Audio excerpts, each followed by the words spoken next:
Hello and welcome to another episode of the O3C podcast, coming to you from us chaps here at O3C Games. My name is Jonathan Dunn and I'm delighted as always to be joined by my oldest friend, Chris Dow. HMV, Revenue and Customs. And we are discussing video games. Of course. Yeah, there's still a bit of a delay. It's come back again. Yeah, it's got worse as we were talking, I could tell. Yeah. Oh well, what can we do? Just no live reactions. Yeah, we're just speaking monologues. It's fine. Yeah, basically. Right, announcements. You ready? Yeah. From your announcement? No, I did the last one. Remember, Yeah, I did it really badly. Why not head over to o3c.games/support and have a look at the ways you can help keep this ruddy-busted, rusted car on the road. A regular Patreon subscription is a superb way to do that. A few pounds a month in return for a metric dick wrench of perks, including a suite of bonus episodes and deleted scenes and outtakes and uncut video versions of the episodes, bonus video content, and access to the Discord server. A one-off PayPal donation, if the thought of our grubby, needy little faces is too much to bear on a regular basis, just chuck us a lump sum to say thanks, well done, have a coffee, have a beer, buy a game on me. That would be lovely. If money's not your bag and you think that money doesn't solve any problems, number one, you're wrong. But two, please just consider sharing the podcast on your social media platforms. Leave us a review and a rating on your podcast app of choice and help bring some new listeners in. We much appreciate Bon. There we go. Good so stuff. We're back, and we are back with a Playdate. I am really excited to chat all things Playdate with you today. And you know what? Let's just bloody start. Because I've played nothing but Playdate stuff in the last week. But I honestly, I don't think, literally nothing but playing on my Playdate. It's been absolutely fantastic. But I tell you what, why don't you kick us off? Tell us what you've been playing in this last week, and then we'll just hit the ground with like 400 straight minutes of Playdate chat. So get this shit out of the way. It's been one of those weeks that I was off. I'm back at work now, but I was off. Georgia was off at the same time, and because of that, it often feels like you need to do things together. So if I was playing games, it tended to be stuff that we could either play in co-op mode or stuff that I could play on the TV while she was playing The Sims, and something you could kind of share together. So the Playdate is actually something I haven't touched that much this week outside of doing my due diligence to play our two games. So first things first, Canon on the Evercade, completed it. It's done, finished, did it. All in all, probably took 25 hours to beat. Bloody hell. And I genuinely enjoyed almost all of my time with the game. I never managed to catch up with the story at all, to the point where two characters I've been controlling since the very start of the game blindsided me by announcing, well, with our work here done, I guess we'll go back to heaven in the postscript, despite me having never realised they were supposed to even be celestial beings. But the plot was enough at least to give me some exciting set pieces and locations to play through. The final boss was a classic, I'm dead, but not really, sort of double bluff, as in lots of RPGs. And oh, you don't. It was a bit galling, seeing as the battle had already gone on for 40 minutes at that point. But I had my strategy locked, and so it wasn't that much of an ask to beat it all. I think I'd like to play more games in this vein. I've thought about going back to Digimon Survive, Minty's favourite game, when school settles down a bit, as for the few hours I did play it that way back, it seems like it would work well for a strategy RPG heathen like me, because it wasn't super complex in its battle systems. And to be honest, the Digimon Moonspeak can't be that much more difficult to follow than a broken English Taiwanese language translation of canon. So I might actually end up more invested in Digimon Survive than I was with that game as well. Next up this week was a genuine co-op game. It was the spiritual follow-up to Brothers and A Way Out called It Takes Two. Oh, yes. And this is the third game in the thematically linked Joseph Fares forced co-op trilogy, I guess you could call it. And a few hours in, I think it's the best so far. Like, I've played all of these games with Georgia in tow now, and it's been interesting to go from Brothers, where co-op was pretty much optional. It only works if you're sharing a controller, because it's played on one pad, but it feels good to do together. to A Way Out, which has 4 split screen throughout, but still frequently has quite separate gameplay. So you are working together, but you're sort of doing your own thing. To It Takes Two. And this game really pulls out all the stops to make sure that both players are always engaged. And crucially, for the 3 or so hours we've played so far, always engaged in distinct but complementary activities. Like, you have to do it together to make progress. The story revolves around a couple struggling with their relationship and planning a divorce, who are transformed into 2 of their daughter's dolls by the magic of her upset and tears. Oh. It's all a bit C-tier Pixar in its writing and storytelling, but the real treat is just the gameplay itself, which morphs really fluidly between third-person genres like platforming, spatial puzzle solving, shooting, who knows what else, multiple times a chapter. And something you'll enjoy, because you're a tiny wee, the game really goes to town, making you kind of hop around locations of the house and garden, but as little micro people. I love it. Meaning that suddenly Hoover can be a big anthropomorphic boss, or wasps can suddenly be a collective malevolent force. Exactly. It's a bit Rayman 2 in its controls, I think. It's got nicely floaty jumps and quite rubbery animation, which is nice to look at. It's a bit Conker's Bad Fur Day in the way that all these everyday items are given voices and googly eyes, but also in the way that it is a linear chapter-based adventure instead of a more kind of open world in its stages. The package as a whole, though, is a lot of fun. Really, really enjoying it. We've been playing on the Switch, and although it likely looks a lot nicer on bigger, better platforms, it's still a really good time wherever you pick it up. Like A Way Out before it, if you buy a copy, you can then host a kind of over-the-web game for free with anyone. So you don't have to have a local co-op buddy to play, as long as you have a long-distance one who will put in your little game pin. You're still sorted. So I think it's better to play in the room together, but that's not the only way. And I guess that's quite a nice concession to make. Yeah. My only criticism so far, really, after the few hours we've played, is that to force co-op play is one thing, but in committing to that as your USP, I think you need to build in good accessibility options to ensure both players will always have fun. And, I'm not great at games, but I've been playing a range of games for over 30 years at this point. Yeah. So I'm pretty au fait with how things work. And as much as Georgia has always enjoyed the odd game and obviously loves The Sims, she's still not as confident with like dual stick controls or like under pressure or reflex-based actions and stuff like that. And I think a toggle that sort of maybe pads auto-aim a bit or makes platforming a little bit stickier and more forgiving would level the playing field enough to keep both parties rolling along, no matter your skill level. And I think that'd be a better way to serve up this sort of game. It's good, though. Recommend it. The other game I've managed to put a lot of time into this week is something that I was playing before and that I dropped for a good while, but I've been very, very happy to return to Forza Horizon 4. Oh, tasty. Has it had an update? Oh, it has. Now, last time I brought this game up, it was when I had basically down tools trying to play it on the Steam Deck due to a crashing bug that would hit without warning after around 15 or 20 minutes of play. Never made any sense because the game ran fine, and then you'd go to load the map, or you'd go to start an event, or you'd go to change a car, and it would just freeze and crash. At that time, I installed it on my laptop, and I thought, that's that. This is where I'm going to play the game. That's fine. But it's not the same. It just isn't the same. And even though it ran better, it looked nicer, I just really missed the choice of being able to play sat in bed on the handheld or on the TV via the dock at a moment's notice. Then, like you mentioned, out of nowhere, Horizon 4 just got an update this week to address a different incompatibility with certain NVIDIA graphics cards, which doesn't affect the Steam Deck at all. But, would you believe it, this fix appears to also sort the Steam Deck bug as well.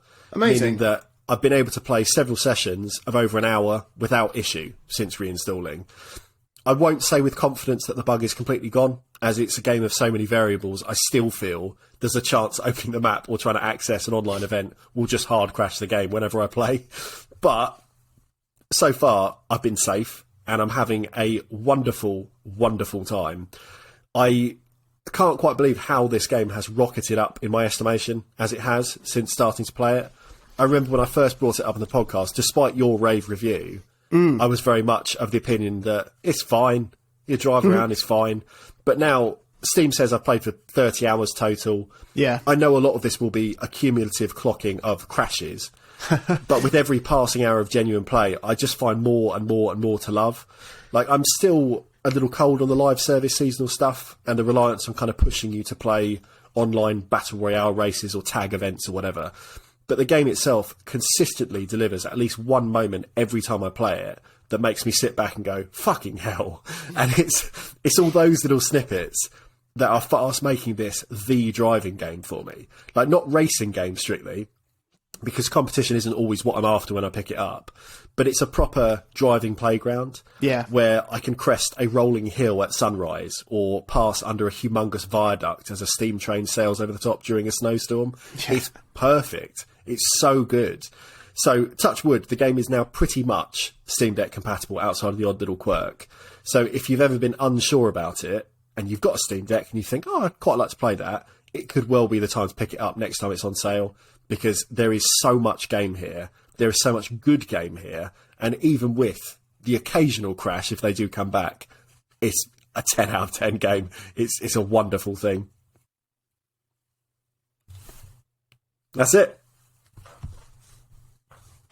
Oh, lovely. I'm so glad that it...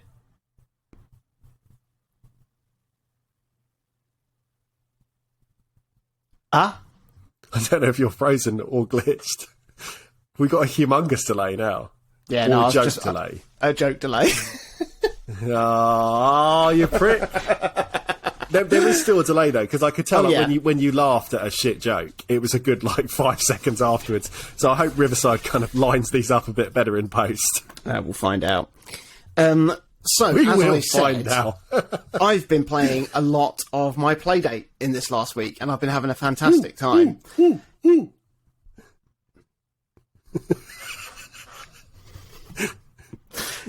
Now, I'm going to pick up, actually, on a note that we spoke about briefly in the last Playdate update, about where we were just thinking about how this console is going to work for us individually going forward after playing through a season of games.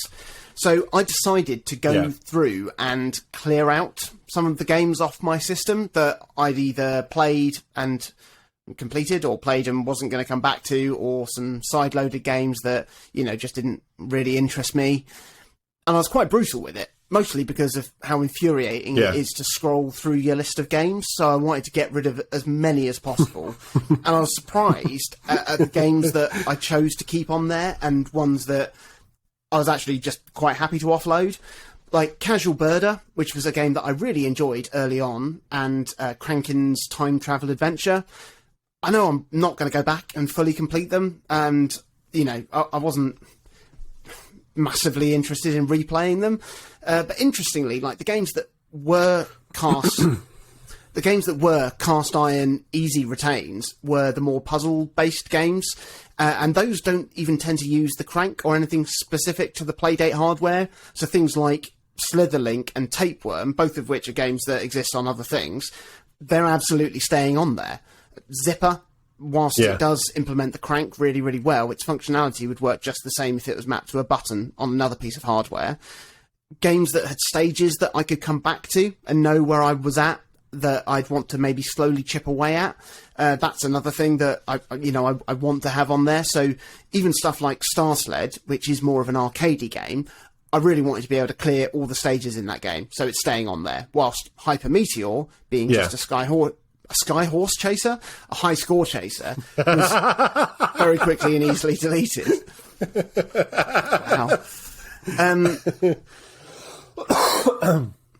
And I've also been thinking about what we discussed before, about where the Playdate fits in terms of scratching certain gaming itches that maybe the Switch or the Steam Deck or the PS5 or even the Evercade doesn't. And it struck me this, while I was playing a bit of something whilst I was walking around the garden with my dog, that this could be the console I play in the summer outside, because the reflective screen is, if anything, blindingly bright in the harsh sunlight, to the point where you could comfortably play it with sunglasses on.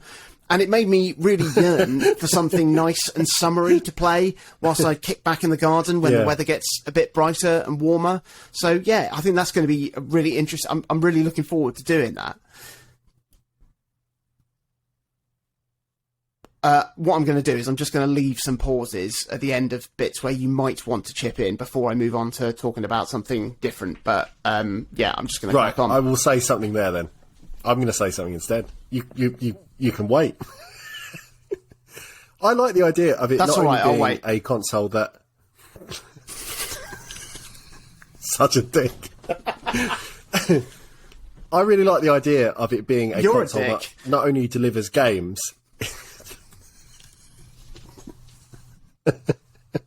This is very Alan Partridge, isn't it? Right. Last time. very Alan Third time. You're not getting Partridge. another one of these. Huh? Stop it. Stop it. Right. I really like the idea of this being a console that not only has seasonal delivery of games, but that you might only play in a certain season. Yeah. Like, Yeah. what does a winter's console look like in comparison? If this is a summery machine, how do you foresee a piece of hardware that is tailored to the winter? Something I can curl up next to the fire with. Probably the Steam Deck, Yeah. because it generates a lot of extra warmth. Yeah.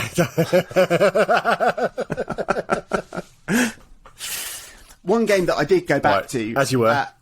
One game that I did go back to and actually complete was Saturday Edition.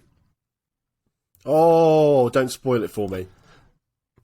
I'm not going to spoil it for you. I'm not going to give any story spoilers away, but I will say that Okay. it was incredible.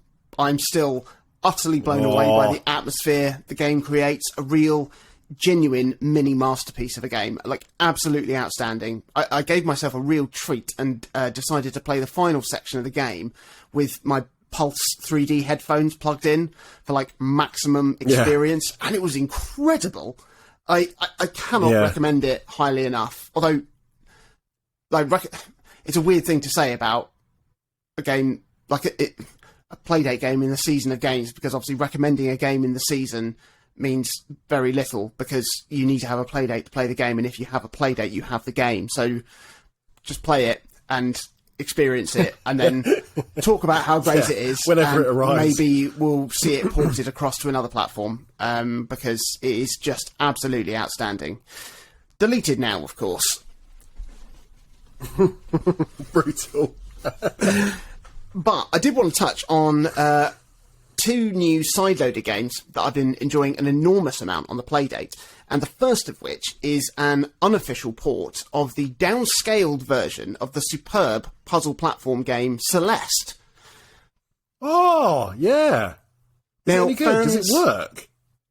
Well, I'll tell you now. Fans of the original Celeste may have unlocked or seen a version of the game called Celeste Classic, which is a game within a game. It's Celeste reimagined basically as like an 8-bit Game Gear game. It's very similar in setup to the full Celeste game, where it involves jumping and dashing in midair to navigate increasingly harder platforms and obstacles. You try and collect some strawberries as you go. And this 8-bit version of Celeste that is in the game as an unlockable is just a really nice little bonus, because it filters the basic gameplay down to its barest essentials for just some incredibly tight and very specifically designed platforming levels. And I think the story here is that somebody thought that there was no reason why this version of the game couldn't run on the Playdate, and they ported it across to the 1-bit display, and it's not an official release. It's not an official porting job, so it's a free download, but they've absolutely nailed it. Like, it is admittedly a bit fiddly to play on the Playdate, given just the close proximity of the buttons. It can get a little bit frustrating, but it absolutely works, and it's a really good fit for the Playdate. That just short burst action. It's really good fun. I've been playing a lot of it, and I plan on playing it to completion, because it's a challenge and one that I want to complete. So yeah, if you're into side-loading games on your Playdate, like definitely check it out. Wow, yeah. I think it's fascinating. That sort of project, you know, to take something that was not intended for the Playdate. We haven't had many outrageous ports, I guess, so far. You know, there's the odd kind of developer who said, "Oh, I wonder if I can do Pac-Man," and it's like, yeah, of course you can. You can make that work. That's not a difficult challenge, really.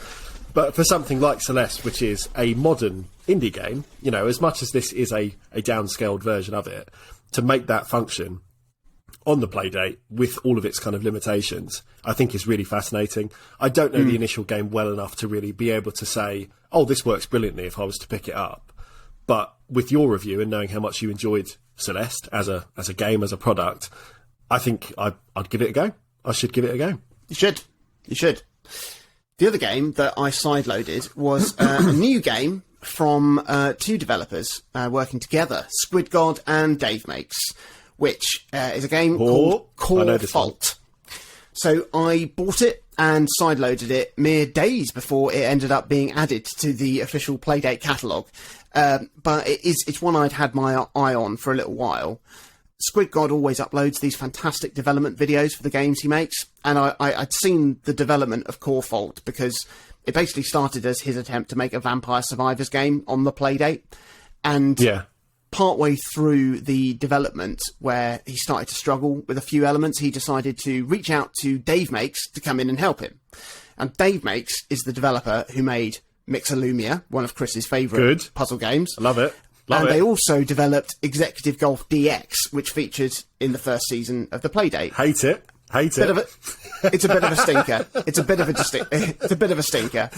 But it was so fascinating getting that insight into how game development works on this sort of macro level, because obviously the limitations of the Playdate are so severe that it makes just for some incredible creative problem solving. And I really loved seeing the obstacles they came up against and how they went about approaching solutions and workarounds, especially when they've actually reached a really successful end product. So Core Fault is a Vampire Survivors-alike game, and it sees you take control of a little droid digging through levels of a planet mining ore, which you use to upgrade various things. There are alien enemies flocking towards you. You have to fend them off with auto-attacking weapons whilst you try and mine as much ore as possible through progressively harder levels until you die or your 10-minute droid battery runs out. It's very much a bare-bones version of Vampire Survivors. They've capped the amount of weapons you can have at one time at 3, so you don't get the absurd stacking synergies of Vampire Survivors that would absolutely make the Playdate blow up. And you can add passive upgrades to your build every other level you get through. So, like, the way it works is you spawn on the first floor. You try and find a couple of bits of ore to mine that are, on that floor. You kill a few aliens to get your XP up. When your XP then sort of hits the top of your meter, you then mine down to the next level. You pick an upgrade and you go again. And there will be more and more ore to find and mine on each floor you go down to.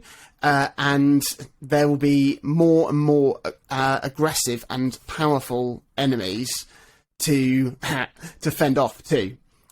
And the type of upgrades you get alternates between floors. So when you finish the first floor, you get to pick a passive upgrade, like a damage buff or a speed boost or whatever. And then every other floor, you get to pick from a selection of weapons then to add to your build. And then between runs, you get to spend your ore in the workshop to upgrade all of the different mechanics and characteristics of your droid and upgrade all of your weapons so you can make him harder and faster and the weapons more powerful, which then allows you to mine quicker and get more ore and dig lower and rinse and repeat.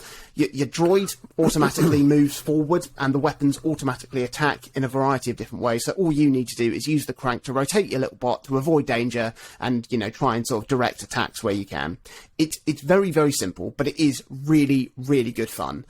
Like, it boils down that dopamine hit you get from Vampire Survivors into its purest form, giving you just a little buzz and a little boost every time you basically do anything in the game, whether that's mining to a new lowest floor, getting an extra ore, seeing a new alien, getting a weapon upgrade, upgrading your build, getting the right combination of weapons for your taste. Every single aspect of the game makes you want to play just one more run. And because the runs are only a maximum of 10 minutes, it's so easy to just keep playing and keep playing and keep playing. And before I knew it, I'd completed it and upgraded all the aspects of my droid. And it was so nice. I bought it twice. So I also have since now bought it in the catalogue. Because as I understand it, those games automatically stay updated. And I wanted that as opposed to sort of having to manually go through that process with a side-loaded game. Now, unfortunately, the version that you buy on the catalogue actually comes with quite a severe bug. So if you are thinking of getting it, don't, because it will actually erase all of the data on your Playdate, not only for that game, but basically for every... No, I'm just kidding. I was reading that as you were committing to the bit. Since during this conversation, I've just purchased it via the catalogue. So thank you, Jonathan Dunn, for giving my heart a little flutter just for a moment. Where it was like, not only have I spent $6 plus sales tax cranking away happily whilst you've been talking, you cunt.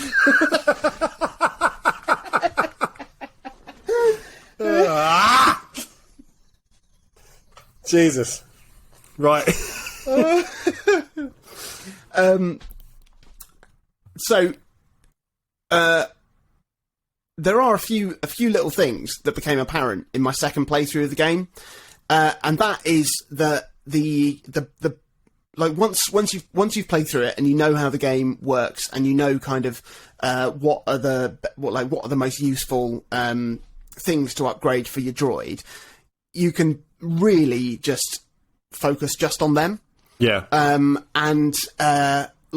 Basically, I decided essentially to try and speed run my way through the game to 100%, and I did it very, very quickly because all I needed to do is upgrade basically just 2 aspects of my droid, and I did that very, very quickly. And you can just plonk him down in the corner, and he'll just farm ore for 10 minutes, and you can just go and do something else. You come back and you've got like 160, 170 ore, sprinkle it through your upgrades, do that a few times, everything's fully upgraded and you're done. So, like, the balance isn't quite there yet from that sort of perspective. Obviously, it's not the intended way to play the game, and it's not as fun as playing it normally.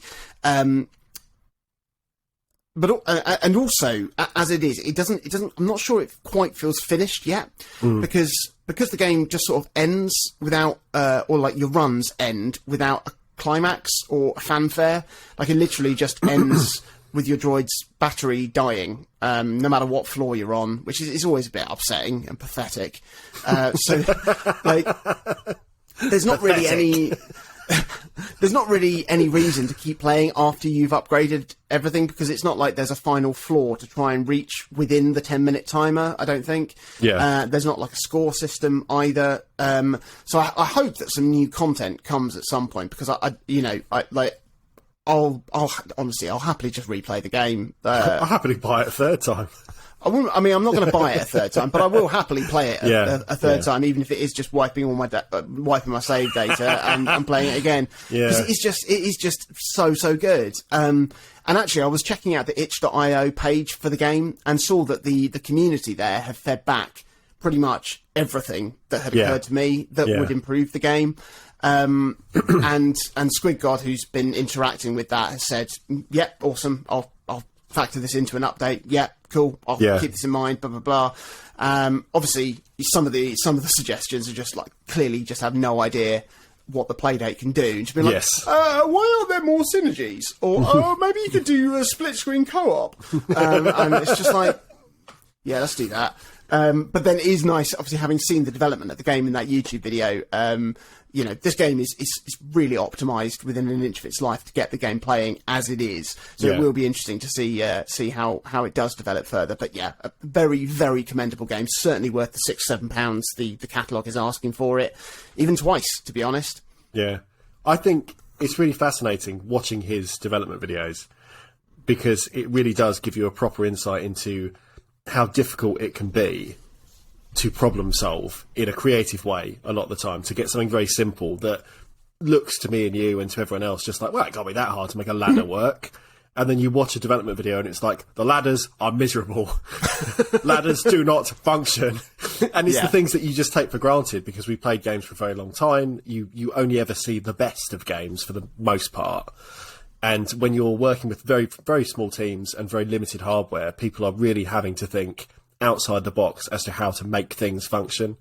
And that's really great. I watch all of his stuff, even if they're games I'm not interested in. I just really, really do enjoy his style and the way he kind of presents things. And for something like this, I guess the only thing you can say is the more people buy it, the more chance there is of ongoing support.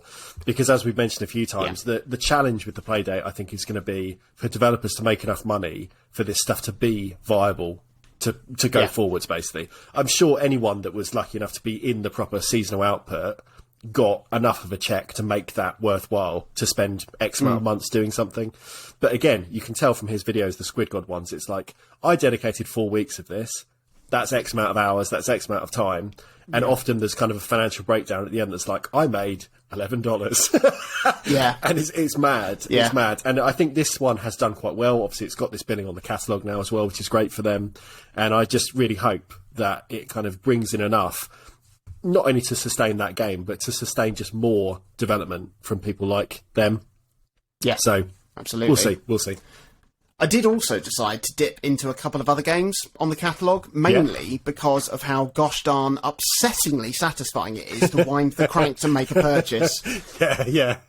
It's an extraordinary sensation. It's potentially very damaging. Fortunately, the catalogue isn't as big as the eShop or something like that, and the games are £6 or £7 each, roughly. So even if I get addicted to that and I buy all of them, I'm probably still only out £100. Yeah. But I did buy 2 other games. The first of which is called Word Trip, which is a very... I bought that. Oh, did you? There we go. So it's a very simple word puzzle game where you are given 2 4-letter words and you need to adjust the top word 1 letter at a time, essentially making other words to turn it into the bottom word. But you have to use 3 letters from your source word and 1 letter from your target word each move. You can use them in any order, so you don't need to just do, like first, second, third, fourth letter, like for like. But you do need to do some very, very quick thinking to find a path to the target word so you don't go down a dead end, because you are playing against the clock. But also, fortunately, you can choose from a number of difficulty settings, which dictate how much time you have to make each move and how many lives you have, because you can force the board to refresh if you do get totally stuck, which then uses up a life. It's simple. It doesn't do anything specific to the Playdate, but it's a really nice fit because it's a straightforward, fun puzzle game. It's well worth a few quid it's asking for, certainly. In terms of presentation and wow factor, I also bought a game on the total other end of the spectrum, which is Gravity Express. I haven't played this one, but I do know it. So, at its core, this game is similar to the classic old arcade games, Lunar Lander or Gravity Force, or something that's a bit more familiar to me is Astrolander, the outstanding mini-game that was hidden inside Time Splitters 2. Where you control a little module's boosters, and by in Gravity Express you use the crank to turn your little module, navigate your way through little mazes. In Gravity Express, you aren't simply just getting from A to B across increasingly perilous terrains like you are in Astrolander. You are, in fact, trying to pick up and deliver packages that are strewn around the map. And in your way are doors that are locked by certain keys that you'll need to go and find. Other obstacles, just looking to twat you up.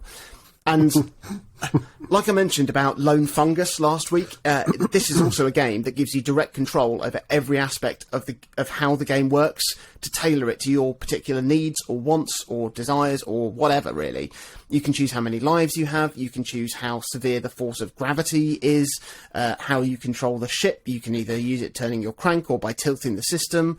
You can change the graphical setup to play it with like a dark background or a light background, or even like this glitchy crashed Windows 95 style trippy setup, which is obviously horrid. Great is there though.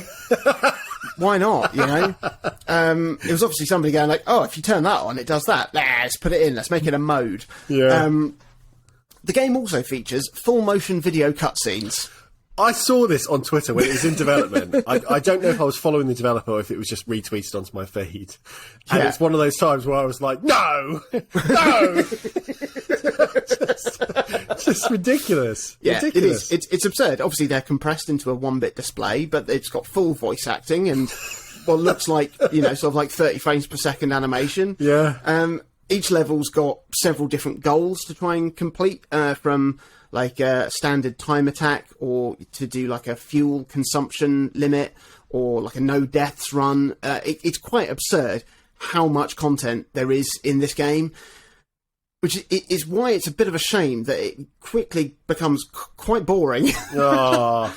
And like, it's to do with like the core concept of like you picking up packages and then delivering them. I'd be up for a series of levels getting progressively harder, but like the more the levels go on, they just become more tedious, and they just ask you to keep going back and forth delivering cargo rather than having anything more interesting to do. And it's annoying and it's boring, and it's a real shame because like I just don't get excited by beating a level and reaching the next one. Instead, it literally feels like waking up on a Tuesday and having to go to work again. So I can't, in all honesty, fully recommend this game at the moment because I don't really find much joy in it. But I'm going to keep it on my Playdate because I love the mechanics of the boosting and controlling it. Like I do want basically Astrolander on my Playdate. Like that's what I want. Yeah. And this is the closest I've got to that. And I might come back to it. You know, obviously I have now invested actual tangible money into it. I'm less likely to cast it aside than one of the season games. Yeah. So yeah, I may try and chip away at it whilst I'm having a poo or two. We'll see. I'm not going to add anything to that one. And that has been my Playdate update. Now, shall we move on to a Playdate update? Genuinely, when I play the Playdate obviously when we're doing these episodes mainly, but what is this music from?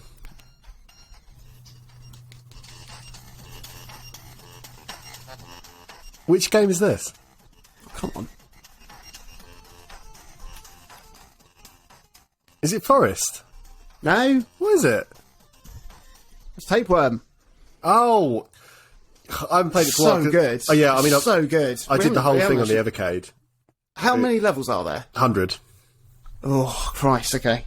It's good. Anyway, what I was going to say. Yeah, it's really good. When we talk about the Playdate, I get really excited about the Playdate. Like, it's weird that of an evening, I'm not always in the mood to pick it up. And whether that's to play a game I already have or to buy a new game or whatever, I have to be in a particular mood for the Playdate. And yet, when we sit down on these scheduled times to record a show and actually talk about the stuff we've been playing, suddenly I'm like, it's amazing. It's my favourite thing I've ever owned. And I don't think that's the case, but it feels like it. There's something about having these conversations and being able to voice stuff. Like I've said a lot of the times, I won't watch a film on my own. I'll watch something with someone because the biggest joy I get from it is then being able to talk about that film with a person. It's a big part of kind of how I consume a lot of that kind of media. And a lot of games, I don't need to do that to feel like I really enjoy this game or having a nice time. But something about the Playdate, it does have a community aspect. It does have a social aspect. You want to have a Playdate with someone. Exactly. And maybe that's because we've set up this season like this, and it's just how it's kind of, you know, presenting itself. But I do feel like I enjoy all of these games more as soon as we go, the game is good, or the game is bad, or the game is whatever. It's a big part of how I am consuming and enjoying these titles. And having the having access now to the catalogue, I think we should do more to keep each other updated as to what we're buying, especially if it's good. So the other one of us can be like, well, I'll buy that now. I'm cranking as we speak. Yeah. Because it's just more cool stuff to talk about. Yeah. So, it is. It is. It's a Playdate.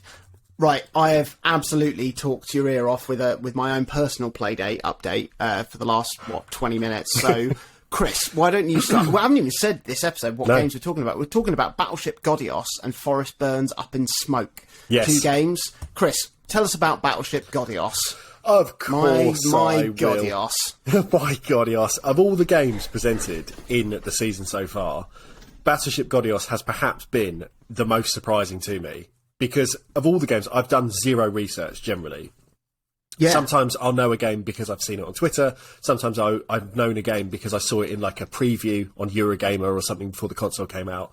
But I did no research at all into Godios. I hadn't even seen a screenshot. I knew nothing about it. And from our off-the-cuff assumptions a few weeks ago that it was going to riff on the grids and loose strategy of Battleships, the board game.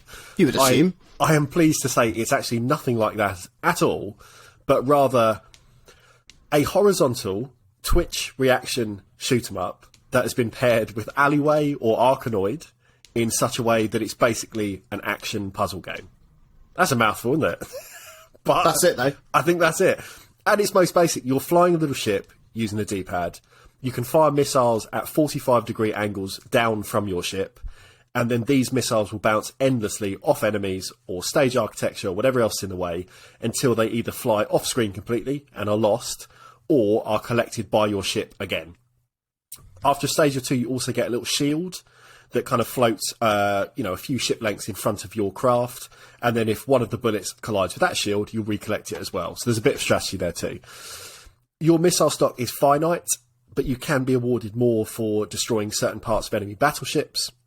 Your ship is very fragile and will explode on contact with any enemy ship or munition.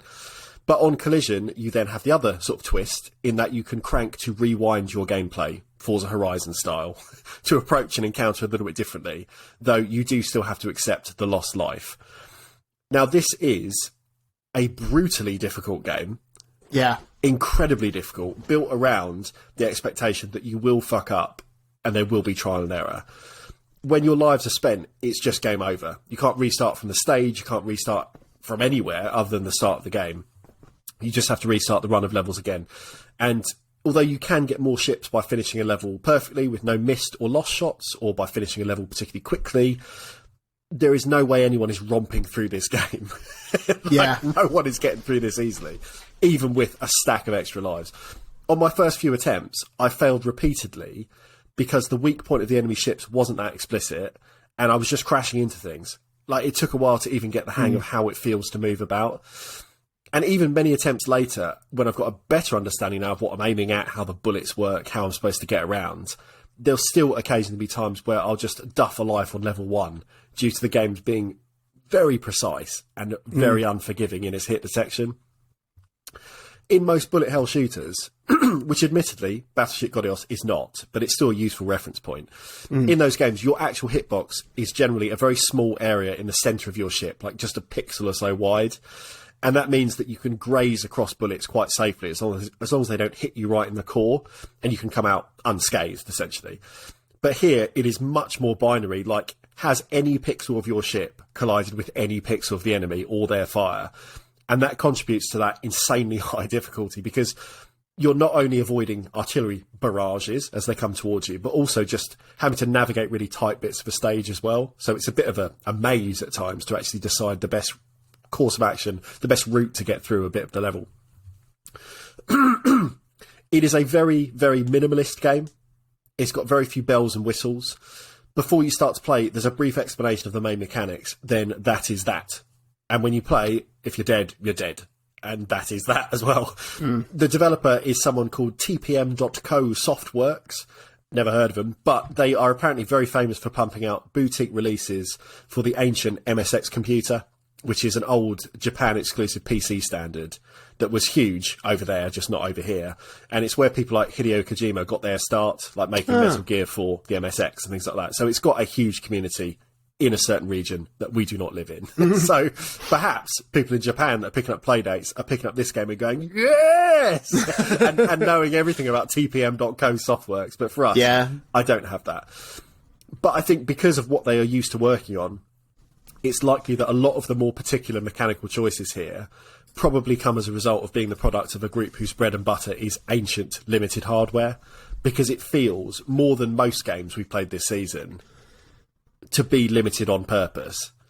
You know, there's games so far that we've played that make us go, wow, I cannot believe this is running on this dinky hardware, like FMV cutscenes. Yeah. But Godios is very much the opposite. It feels like an old flickering Game Boy game. It's presented even more sparsely than a Game Boy game because it's got no music. It's just got a few blips and bloops for sound effects. But the more I played it, I started to really enjoy it.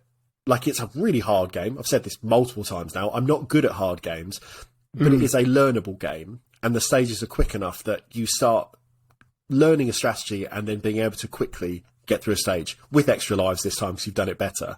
And then you've got that bit more of a chance to get a little bit further.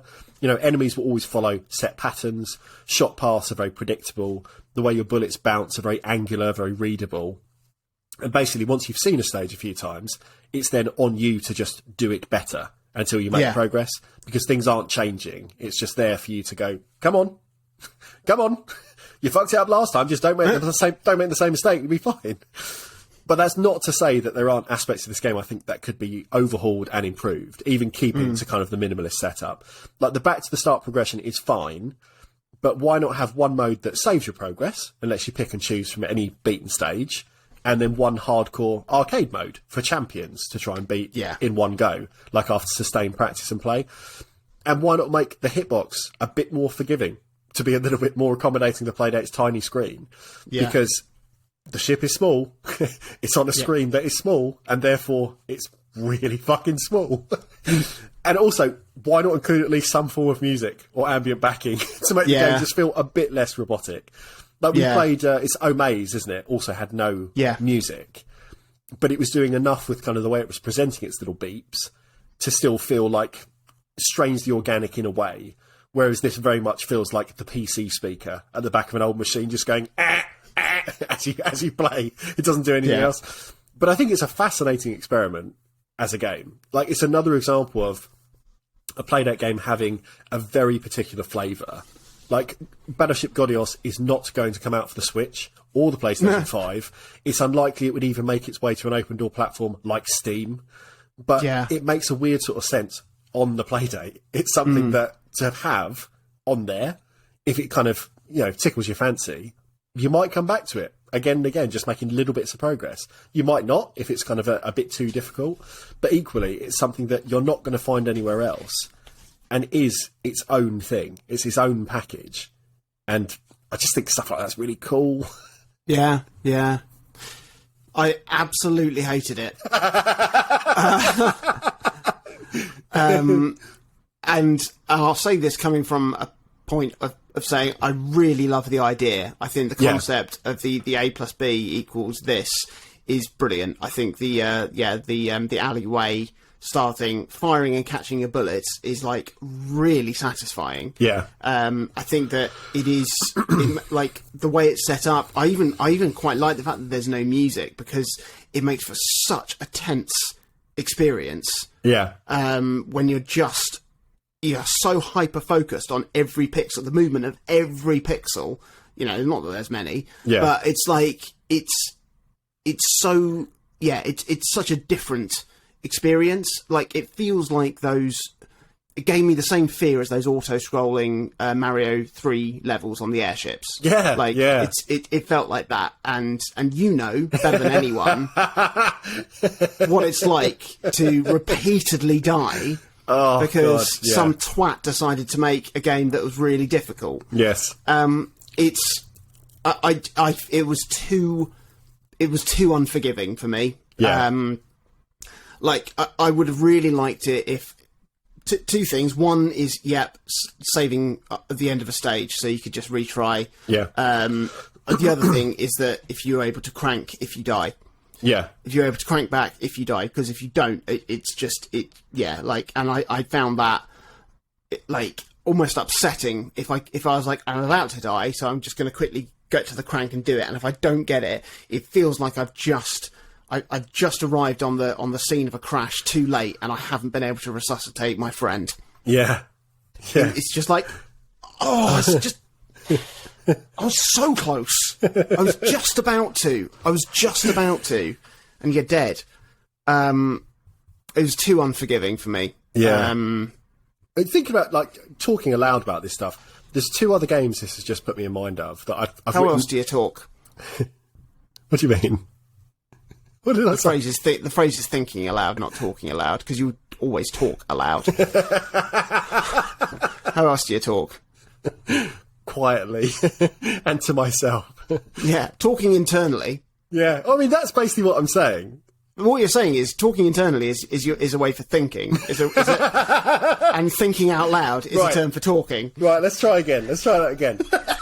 As we've been having this discussion, thinking aloud, thinking aloud, talking with my mouth, words have come out, they've formed sounds that you can hear through the magic of the internet and the microphone and the headphones. There's two other games this has put me in mind of. One is called Heavy Bullets, and it's a first-person roguelike on Steam that I played years ago now, but you basically have 4 bullets in your gun. Every time you fire it, you need to go and collect the bullet to be able to fire it again. So as enemies are popping up around you, you have to be very, very conscious of the shots you've taken, where the biffed shots have gone, because you need to go and find the bullets afterwards. And that's really, really satisfying. Like, as much as you're not collecting them on the sort of bounce, like in Godios, I quite like that idea. That's executed quite well there. And the other thing it makes me think of, talking about this idea of having the ability to have a checkpoint after a level, essentially. All of the Jeff Minter games like TXK or Tempest work exactly like that. All of his games these days are essentially, you can start from the beginning and go for a big score from the beginning starting point, or you can say, okay, it will save the progress every time, and I'm going to start from level 15, and then you get a flat set of, say, 3 lives to carry on from there. And I think that sort of system would work really well here as well. So there's kind of elements of this game that have been done in other ways in other places that show there is promise there, but perhaps it hasn't quite been executed as it could have been.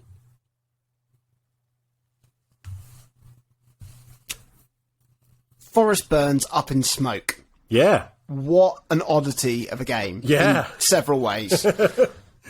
Firstly, it's a game that's been made as an adjacent game, existing in the same world, essentially, as the Panic-produced game Firewatch, which is a beautiful, hauntingly atmospheric narrative game where you are an isolated fire warden in an American national park. Forrest Byrnes Up in Smoke is a peppy little action platforming game where you're trying to outrun an encroaching forest fire while avoiding traps, obstacles, and grabbing collectibles. Forrest Byrnes himself is the mascot of the firefighting Forest Service Company that you represent in Firewatch. Yeah. Like, he isn't dissimilar to someone like Vault Boy, the mascot that you see in the Fallout games. Yeah. And is employed in similarly toned advertising and marketing pieces scattered throughout the Firewatch game. Like, I don't quite know what the lore is supposed to be connecting Firewatch and the Forrest Byrnes game, but it very much strikes me as an in-world game that maybe your Fire Warden character would play on your company-owned Playdate whilst you're monitoring for forest fires. It's basically it's the Pepsi Man of the Firewatch universe. Yeah, of course. Naturally. So the premise is bizarre enough, but also the game itself is a strange little thing. Like, when you first play the first stage, you're introduced to the standard platforming mechanics that you'll be using. You have a spade you can attack with to, like, break down trees or dig through dirt to get past those obstacles. You can bounce on it, Scrooge McDuck style, to gain, like, extra height on your jumps. Then there are little Firewatch symbol emblems to collect. Collecting enough of these will give you a 1-up. There are little boy and girl scouts to rescue, either by digging them out of holes or using the crank to hoist them out of a well or freeing them from some brambles.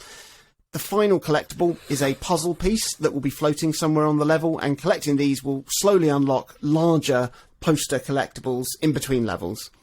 When you finish the level, you get a little ranking, depending on how many of the different collectibles you got. And then you would assume that you go to level 2, but you don't. You go back to the main menu and you start again. And then you realise that these aren't standard levels like you would expect in a platforming game like Mario, but these levels are actually procedurally generated. Yeah. And you'll be facing a different challenge each time. And the way it denotes the challenge itself, that also changes, because the first thing you see when you start a level is a little fire warning gauge that will land on one of 4 levels of severity, reflecting then the level of the challenge you're about to face, with the higher levels offering more traps, longer levels, but more collectibles as well. And that's basically the game.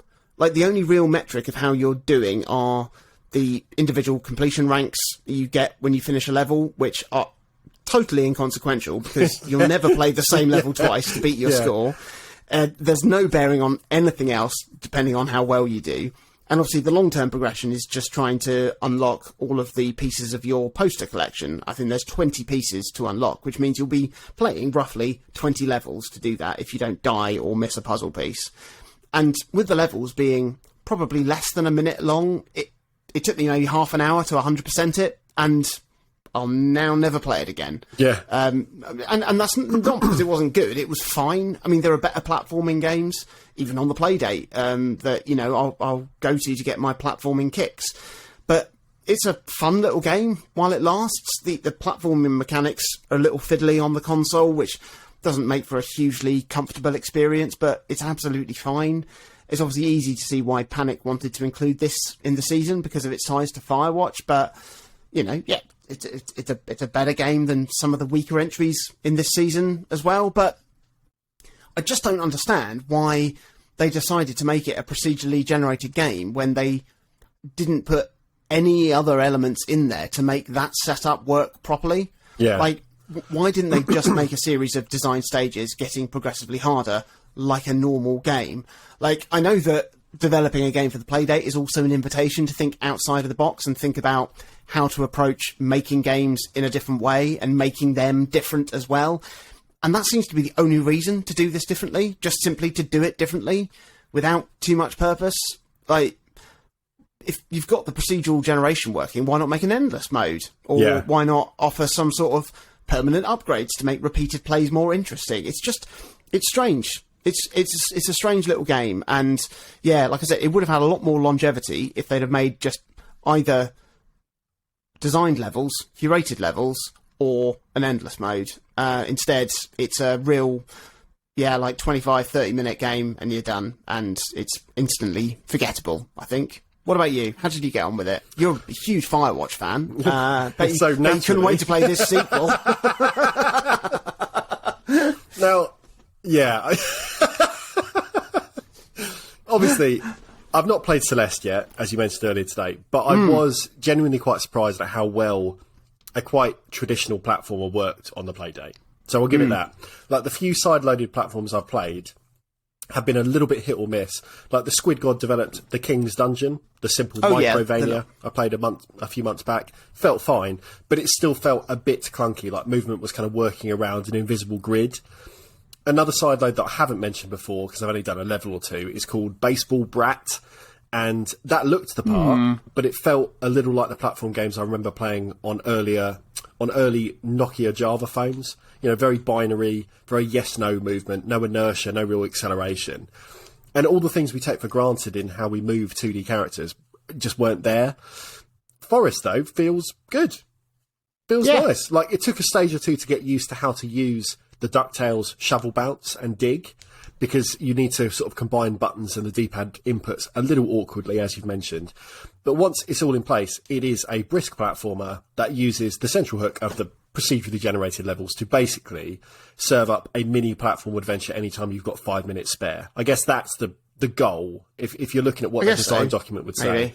The idea that it's like, you want to play a level, you want to play 2 levels, they're there, they'll be a bit different from last time. See how we get on. Enjoy it. Like, would I prefer a more traditional curated set of levels? Absolutely. Like you said. Or a small set of levels plus an endless mode, like you've said. Absolutely. But I think there is an intelligence here to kind of solving a problem that a one-bit display makes the usual visual tropes of platformers. Like, you know, take a Sonic game. You've got an ice level, a lush greenery level, a desert level. It's almost impossible to define that on a black and white screen that's this kind of resolution and this pixel count. So Casual Birder is a good example of a quite varied map that at times was still very difficult to navigate, because a beach being displayed in white with a few little bits of detail to denote the dunes is not that dissimilar to a forest displayed in white with a few little bits of detail to denote grass. You know, you're going to have that problem. Yeah. And because Forrest Byrnes doesn't busy itself with presenting different locales and just doubles down on making what is there look detailed and characterful, it's a really polished looking thing. So, you know, there is, I think intelligence is the word I want to use. There's clearly some thought gone into some of these decisions, even if the overall game is a bit so-so. One thing I did want to note, though, this is the third game of the season, believe it or not, behind Demon Quest and Sasquatchers, with music by Jared Emerson Johnson, mainly of Telltale fame. And there we go. Strangely, none of his Playdate efforts were logged on his own Wikipedia discography, so I added them to the list. Hey, so, Jared, you're welcome. You're welcome. Very good. Well done, you. Well done, you. Yeah, I think it's like I said, I've definitely got appreciation for what Battleship Godios is doing, even if it is. I found it deeply unenjoyable. But I am really, really glad actually that you liked it, because I was, because like I said, it's interesting. I like what it's doing. Strange week. Yeah, Penultimate week. Odd one. Penultimate week of the official season. It is. We have obviously said that we're going to do a bonus Playdate update with the 2 new free games that came as part of the catalogue. But we are going to be covering the last 2 games of the first official season in our next Playdate update, which are B360, which is a Panic-developed game, and Ratcheteer.